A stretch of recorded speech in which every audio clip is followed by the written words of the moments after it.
काश्मीर की पहलगाम है मफम सिदा टूरिस्टिंग लाक्तुना हराव तयामना कोइजदना लांगजदना नुंगाइबना लेजरी मतमदुदा टेरोरिस्ट खर संगक्तुना मियोई कुनिपान मखोइगी जाति धर्म मिंग नसिंगबा हंगदुना मखोइ हाटखिबा हिंदू ओरमगदि हाटखिबा मुस्लिम ओरगना थादोंबा असिना सिंगबा कया सिदगी इंडिया की प्रजा म्याम यामना पेनद्रे अमदी मखोइगी मथक्त लमन खुमु हाइदुना सोशल मीडिया दा निमित्तरनी सिरुबा फावबा हजिबु कैदौदुन लैरि हाइबना सिंगबा कया पेनदब कया फोंदोंनबा लैनरी मरक्सिदा इंडिया का पाकिस्तान की मरीसु टेरर थौदोक असी मतुंगदगी अंगक्पा फंगना सोक्चल्ले पाकिस्तान ददी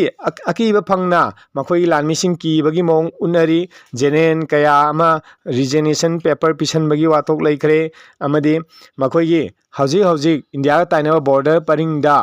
रेंजर सिंगना मखोई पोस्टा मखोई फ्लैग जुंगंबदु लौथोखिबगी ममी एनडीटीवी अमदी रिपब्लिक भारत उल्ली अदुगा मखोई रेंजर सिंग पोस्ट थादोक्तुना चटखरे हाइनसु मखोइना पाउ तमली पाकिस्तान ददी मिनिस्टर सिंह अहिंग तुमद्रब माले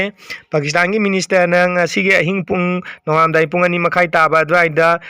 थादोरप चेरोल अमदा इंडिया ना पुंग कुनमई देन कुंथा तो फावई मनुंग द मिलिटरी एक्शन लौखलकनी हाइना मखोगी इंटेलिजेंस ना पाउ फंगे हाइरि अदुना बॉर्डर सेक्शन लाइनबसु हाइरि